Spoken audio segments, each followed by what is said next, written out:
Hare Krishna. Our material needs are like painkillers. They are necessary but not sufficient. Sometimes people say that we live in this material world and we need material things, and we should focus on material things, and we don't have to practice spiritual life, or we can leave that for later. Some people, so yes, when we live in this world, we do need material things, but material things is not all that we need. Suppose when we are hungry, we feel pain, we feel distress, and we need food.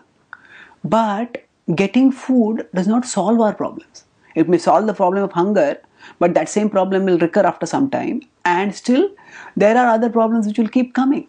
If food were our defining necessity, or rather if food were the only cause of our misery, then all the well-fed people would have been happy. And that is definitely not the case in this world. So this is not to deny that our material needs are necessary, but it is to counter the argument that material things are all that are necessary.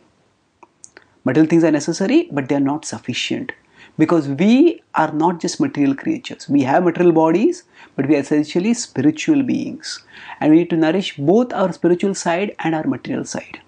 So the Bhagavad Gita talks about this when it says yuktahara viharasya yukta cheshtasya karmasu yukta swapnavabodhasya yogo bhavati dukkhaha. Krishna says dukkhaha in 6.17 in the Bhagavad Gita. He says dukkhaha, the freedom from misery comes how? By yogo bhavati, by the practice of yoga. And for the practice of yoga, Krishna doesn't say that we have to renounce all bodily activities. He says we have to regulate those activities. Yuktahara viharasya, regulating our eating, regulating our sleeping, regulating our bodily work. By all this, by just such regulation, we practice yoga. Then the combination of regulation and yogic connection, they will bring freedom from misery. So to understand how this combination works, we can compare the material needs to painkillers, and our spiritual needs, our spiritual connection that is attained through yoga, to a curative medicine.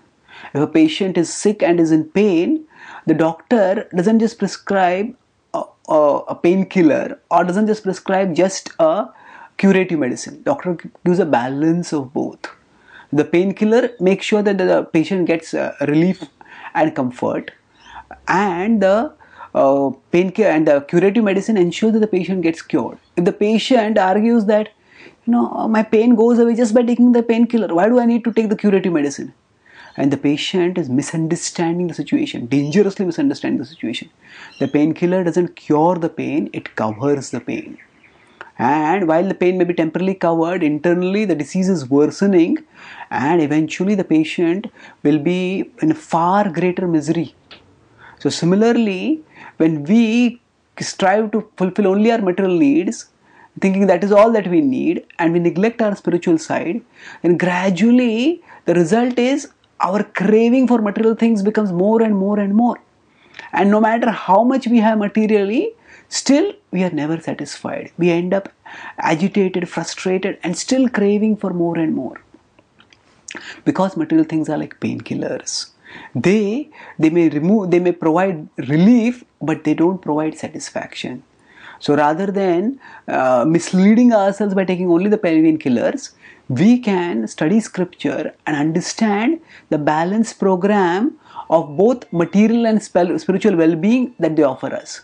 And when we take this balanced program and apply in our lives, then not only will we go spiritually and experience spiritual fulfillment, but by fulfilling our material needs in a regulated way, we'll actually gain material satisfaction without causing material entanglement that comes through excessive material indulgence. In this way, scripture offers a program that will not only make us happy eternally, but that will also provide us as much happiness as is possible while we are in the material world. Just as a doctor's balance program provides not only the pathway for health and recovery eventually for the patient, but also makes the patient as healthy and as happy as is possible while taking the treatment. Thank you. Hare Krishna.